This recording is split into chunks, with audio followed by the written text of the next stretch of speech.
Pourquoi? Pourquoi tant de tristesse, tant de souffrance dans ce monde? Maltraitance, trafic d'esclaves, famine engendrée par l'homme. Dans des pays où règne l'anarchie, où chacun est en danger à cause de la violence de ceux qui ne s'intéressent qu'au pouvoir. Maladie, dépendance, famille détruite, violence gratuite, tremblements de terre, tsunamis, catastrophes naturelles, douleur, larmes et la catastrophe ultime, la mort. Tout le monde est concerné. Personne n'échappe à toute cette tragédie. Il n'en a pas toujours été ainsi. Au commencement, le Créateur a fait les cieux et la terre. Tout ce qu'il a fait était bon. Et au summum de sa création, il a placé le premier homme et la première femme. « Soyez féconds », leur a-t-il dit. « Multipliez et dominez sur ma création. Faites-en un paradis de louanges, de gloire et de paix avec vos enfants. Et je demeurerai au milieu de vous et je vous bénirai. » Tout se passait au mieux dans le merveilleux jardin de Dieu, jusqu'au jour où la catastrophe se produisit. L'homme et la femme n'étaient plus satisfaits d'être ses serviteurs. Cela ne leur plaisait plus de laisser Dieu être Dieu, de l'adorer et de le servir. Ils voulaient tout le pouvoir pour eux, ils voulaient gouverner le monde sans lui. Dans un acte de rébellion inconcevable, ils ont déclaré qu'ils ne voulaient plus dépendre du Créateur du monde. Alors, les ténèbres sont venues sur la planète. Les ténèbres se sont élevées. L'humanité, après s'être rebellée contre le Créateur, n'a plus eu aucune connaissance de Dieu, plus aucune confiance en lui. Et l'homme a alors commencé à se fabriquer des dieux issus de son imagination, des dieux de bois et de pierre, des dieux qui ne parlent pas, n'entendent pas et ne voient rien, des divinités capricieuses et cruelles. Les ténèbres ont tout envahi. Les hommes ont commencé à se maltraiter, se rejeter, s'asservir, s'entretuer. Les nations se sont mises à se faire la guerre. Partout, la justice a été jetée à terre. Les hommes ont pleuré devant cette tristesse qui avait envahi le monde, et en se demandant, y a-t-il encore un espoir? Les ténèbres ont touché la terre. Ce n'était plus un jardin de délices. Le sol sous leurs pieds était maudit, les ronces et les mauvaises herbes ont poussé. La terre était déséquilibrée.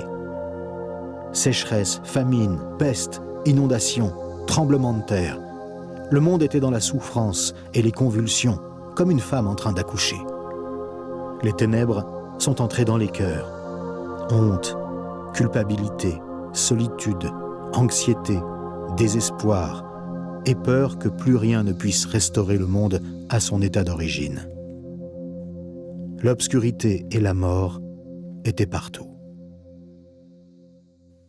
Le Créateur l'a vu et en a été attristé. Le joyau de sa création, l'homme fait à son image, avait rejeté son amour. Malgré ses nombreuses invitations à revenir à lui, les hommes ont continué à se rebeller et à se construire un monde de chaos et de corruption. Mais le Créateur n'allait pas abandonner son objectif. Il aimait ceux qu'il avait créés. Il chercha alors un homme par qui il pourrait restaurer la terre, l'humanité entière, et la ramener à son plan initial, plan d'amour et de beauté. Et un jour, Dieu trouva cet homme. Il s'appelait Abraham. Abraham était un chercheur de vérité, et son cœur était troublé. Quand il regardait les temples de sa ville, dédiés aux idoles, il savait que toutes ces caricatures du Créateur étaient des mensonges, et que le vrai Dieu était différent, bien au-dessus de ces divinités locales qui se dressaient là, sans vie, devant tout le monde. Le vrai Dieu n'avait rien à voir avec ces représentations grotesques, fabriquées par des mains humaines et utilisées par les prêtres pour contrôler le peuple.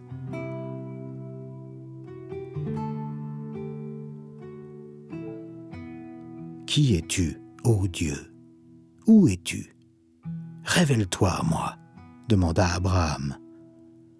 Et une nuit, le Créateur lui répondit.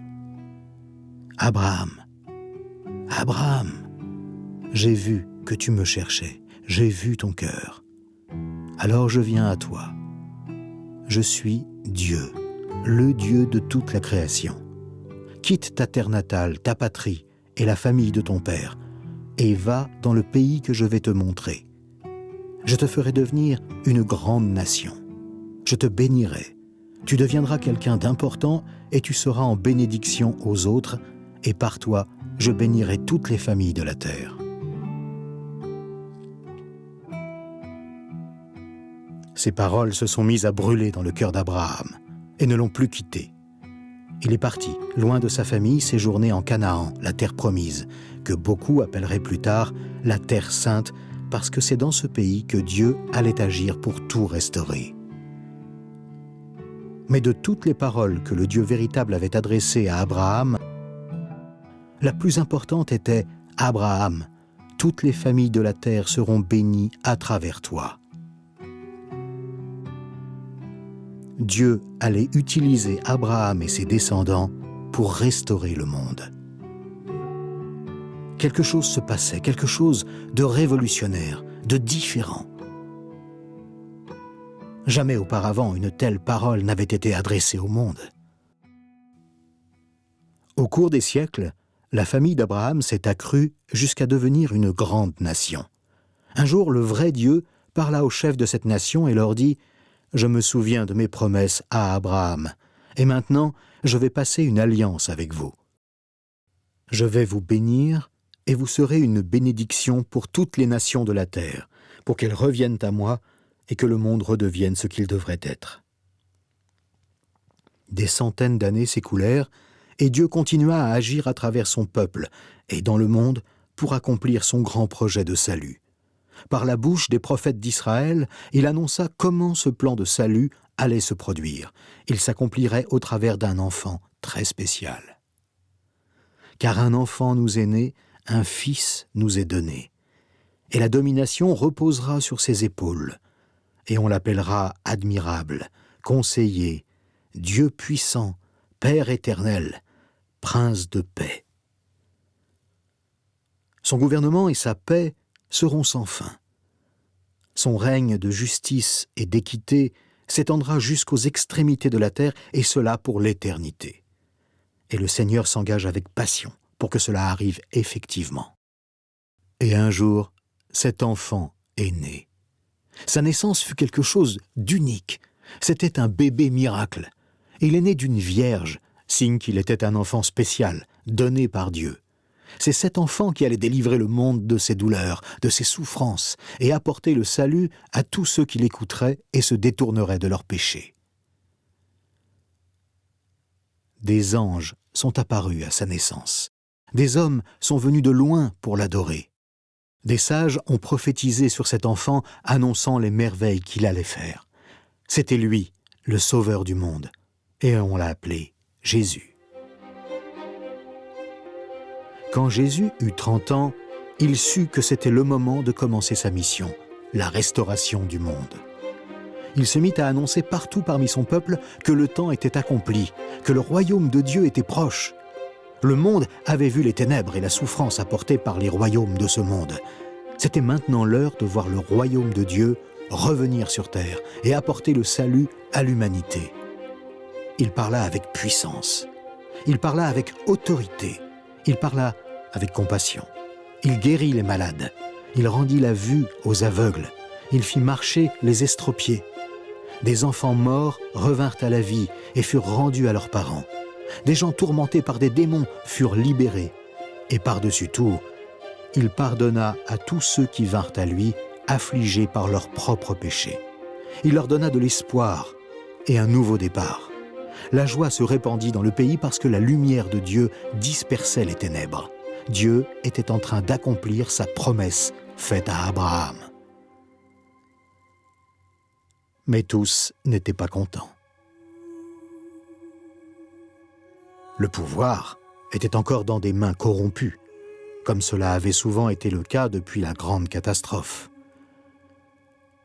Et ceux qui avaient le pouvoir n'aimaient pas ce que Jésus faisait. C'était une menace contre leur pouvoir. Alors ils l'ont traqué, arrêté, jugé et faussement condamné pour crime avant de le crucifier sur une croix romaine. Les ténèbres semblaient avoir finalement eu le dessus. Elles semblaient avoir vaincu cette lumière venue dans le monde. Jusqu'à ce que quelque chose se passe 3 jours plus tard. Quelques femmes étaient allées au tombeau embaumer le corps sans vie de Jésus. Mais à leur arrivée, le tombeau était vide. Des anges sont apparus et leur ont annoncé la grande nouvelle. Jésus était ressuscité des morts. Jésus était vivant. Il avait un nouveau corps. Un corps qui ne mourrait plus jamais. Jésus n'avait pas été vaincu par les ténèbres. Au contraire, Jésus avait triomphé des ténèbres. Sa mort sur la croix n'était pas une défaite. C'était sa victoire par laquelle il avait payé le prix pour les péchés du monde. Par sa résurrection, il a inauguré la nouvelle création de Dieu, pour tout restaurer exactement comme il l'avait promis à Abraham. Jésus rassembla ses disciples et leur montra les marques des clous dans ses mains et dans ses pieds. Il leur expliqua que toute l'injustice qu'il avait subie avait été le moyen utilisé par Dieu pour apporter le salut à l'humanité. Parce qu'en mourant sur la croix, il a payé le prix des péchés du monde. L'humanité s'est rendue coupable et s'est condamnée elle-même à cause de sa rébellion. Elle s'est mise sous le jugement de Dieu, mais Jésus a pris sur lui toute la condamnation. L'humanité pouvait désormais être pardonnée de ses péchés et retourner à son Créateur. Plus besoin de sacrifices d'animaux pour les péchés, parce que le sacrifice définitif, le sacrifice de Jésus, a été offert. Il n'y a plus à redouter ce qui se passe de l'autre côté de la mort, parce que Jésus a vaincu la mort en sortant du tombeau. Celui qui avait guéri les malades et pardonné les pécheurs avait maintenant vaincu tous ses ennemis, et il était sorti du tombeau en tant que véritable Seigneur du monde. Puis, il a annoncé à ses disciples qu'il allait les envoyer à travers le monde pour une mission.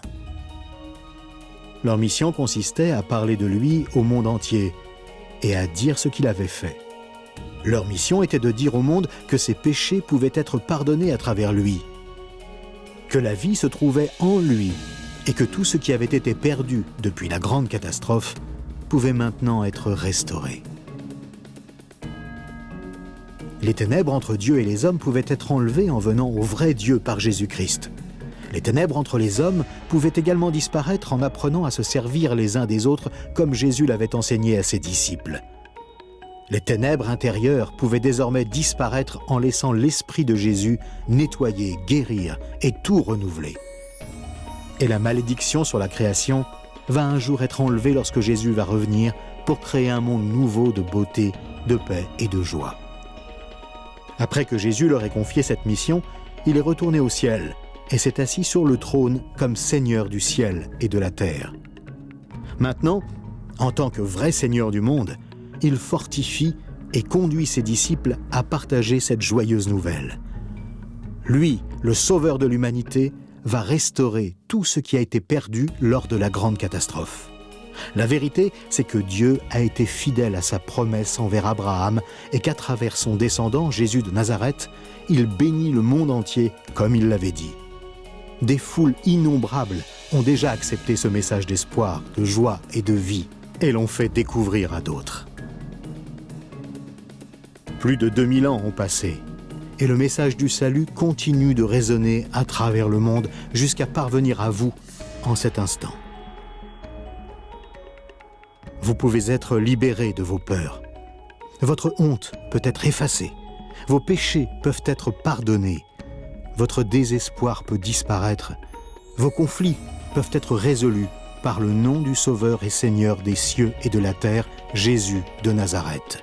C'est lui, le sacrifice parfait, offert pour nos péchés, le vainqueur de la mort et le Seigneur de tous.